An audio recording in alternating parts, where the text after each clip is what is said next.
Hello and welcome to Starting Points, where one thing leads to another.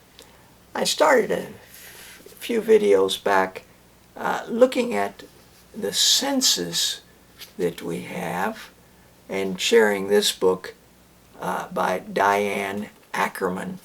She's got a section here. I've marked it with a red bookmark on hearing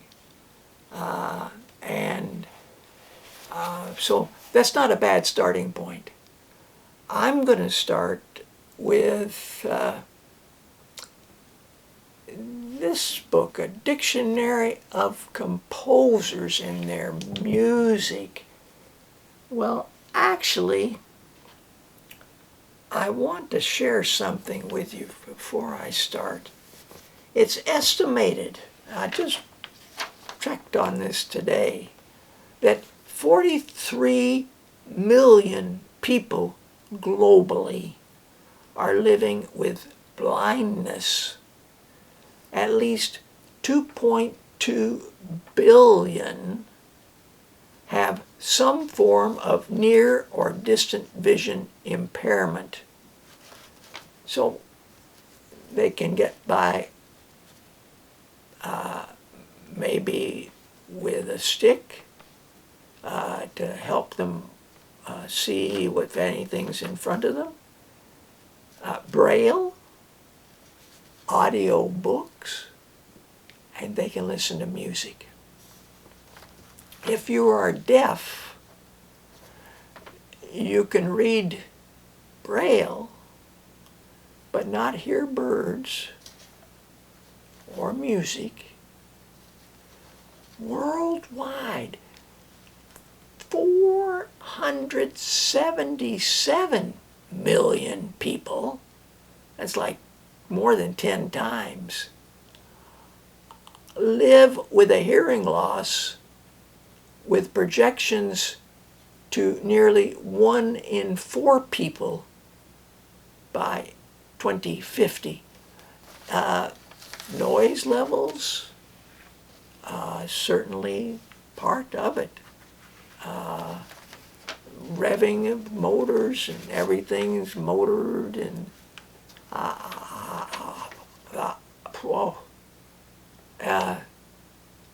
if you can see this book,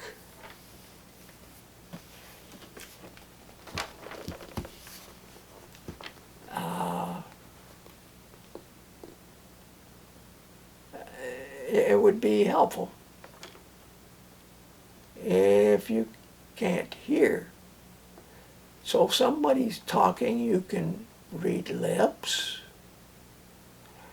You can have somebody signing with sign language. This is Sign Language Made Simple by Edgar D. Lawrence. And it's looks like that, and it takes a whole new learning process. One of my former students is working with people with sign language. Now, I want to look at what that must be like if you can't hear music, and look at some of the things in this, and maybe with a little emphasis on Beethoven, who discovers that he is losing his sense of hearing, and it is driving him bananas. This is a dictionary of composers and their music, and we often think of just the great composers.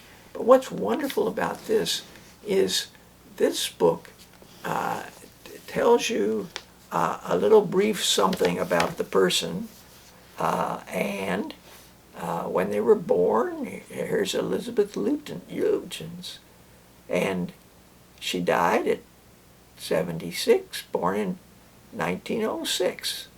and just a bit, and then the pieces of music that she wrote. And she really wrote quite a lot. So there's people that you don't know about. Gustav Holst. Now, I did share with you a book that he did called The Planets, a piece of music called The Planets. And so these are new and living and all the way back. But it's put in terms of the person alphabetically. But that's delightful because you're going along and you say, oh, I know this. Oh, look at this. Oh, this person's really written a lot of music, such as Beethoven or others. Or, oh, I didn't realize that this person I know of, but they weren't as productive as some of the others. Well, that's all right. So,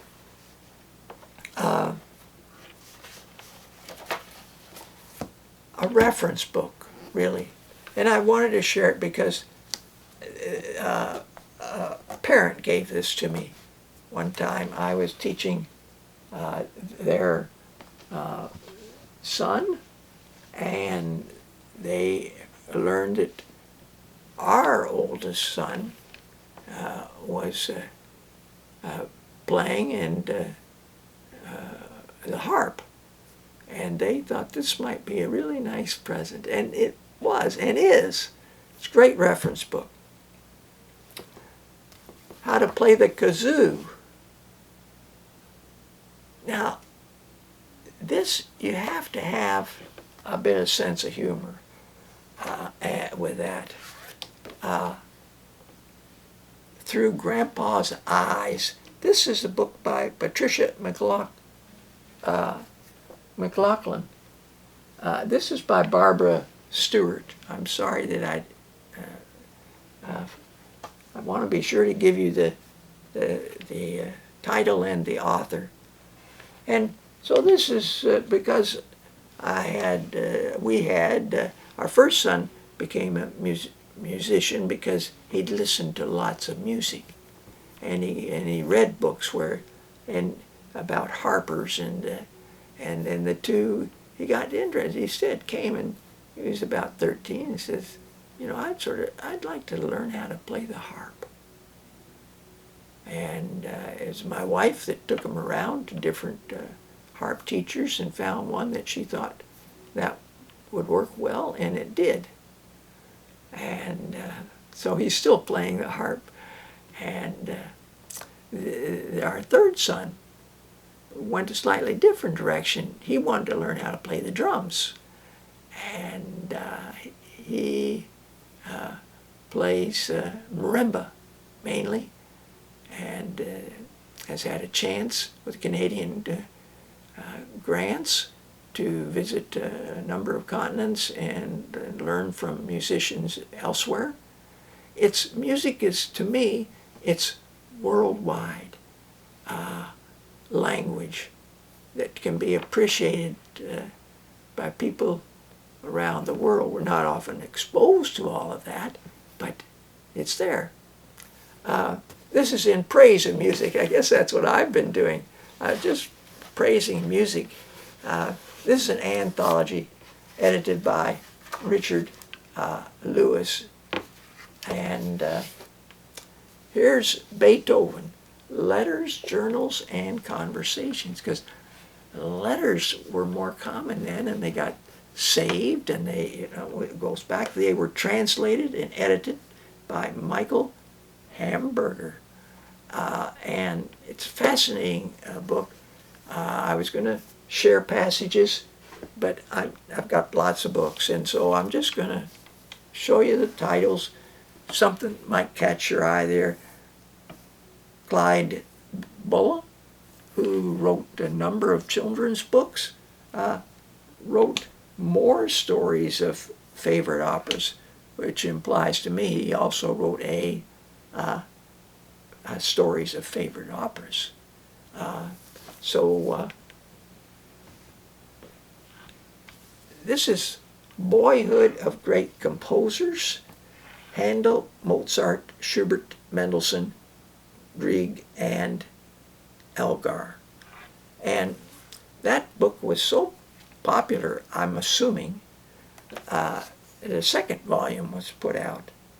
And the second book was called Book Two, Bach, Beethoven, Chopin, Verdi, Tchaikovsky, Vaughan Williams.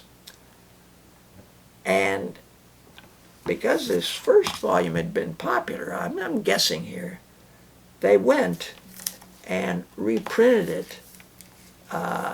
And when they reprinted it, they called it Book One now. They hadn't called it Book One before. They'd done anyway. I think you follow that gist of that. Here's a wonderful series, and by the way, what I read about Beethoven in that childhoods, about his father and the way the father treated him and drove him and pushed him, wanted him to be like a Mozart, who had been a sensation as a young person. I'm sure that residual things of that affected Beethoven's relationship with people as well. Handel, Percy M. Young, Haydn, Debussy, and Mozart. And what's nice about these is that rather than maybe 10 pages, you've got a book including some artwork, including an index at the back, and they would be, I think, the next step for somebody that's becoming curious about this. Lives of the musicians, good times and bad times. And this is written by Kathleen Krull, K-R-U-L-L. Here's one by Tim Dowley, Tim Dowley. It's called Bach. And Great Composers by Piero Ventura. And he's done a lot. He's great at doing architectural things, and so when he takes you to the city, he's drawing a lot of the play. Here's on Beethoven. Well, something like that, perhaps. The other Mozart, the life of the famous Chevalier de Saint George, and by Hugh Brewster. And again, it's a mixture of well, here's for example John Adams as in Paris, and he comes across the famous Saint George, and he who was born on Christmas Day in the French island Guadeloupe in the West Indies, and his father was involved with raising sugarcane, but decides to sell out his plantations and return to France, taking his son with him, obviously. Esther Kalman, Tchaikovsky Discovers America. I thought about I'm going to do trips that people have taken, traveling, and this trip that Tchaikovsky made to America, he heard and used it in a symphony. He heard folk songs, some of them religious songs, and he incorporated them in his symphony. This is by Esther Kalman, Kalman. And there are pictures as well. So what is nice, I mean, this is for younger people just getting interested in learning about these things. Scott Joplin. This is a composer, and Catherine Preston, Preston, wrote a detailed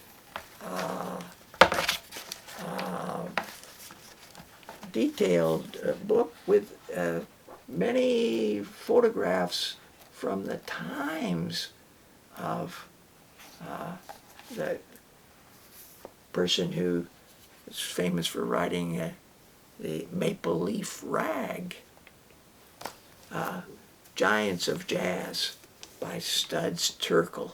This was Studs Terkel's first book that he wrote. He was interested in jazz, lived in Chicago, and I'm going to share some of the other titles that he's wrote.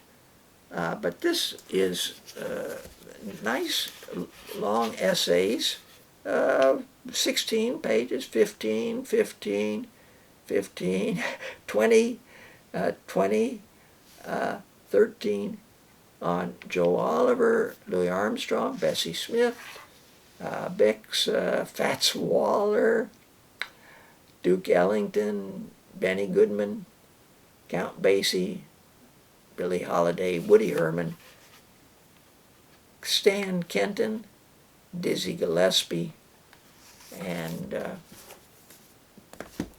he ran a weekly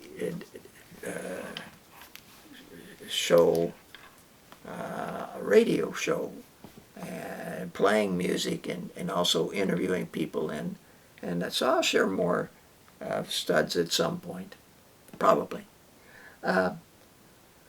This is called Philadelphia Chickens. It's a book by Sandra Boynton. She did the illustration, she wrote the lyrics, and she teamed up with Michael Ford to write the music. And here's a CD that came with it. Now,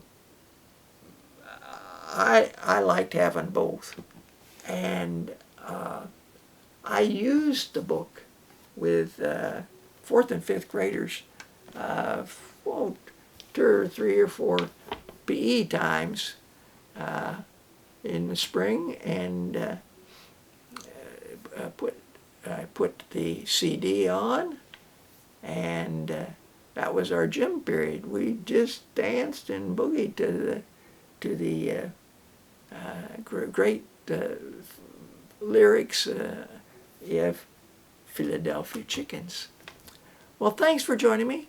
Until next time, bye for now.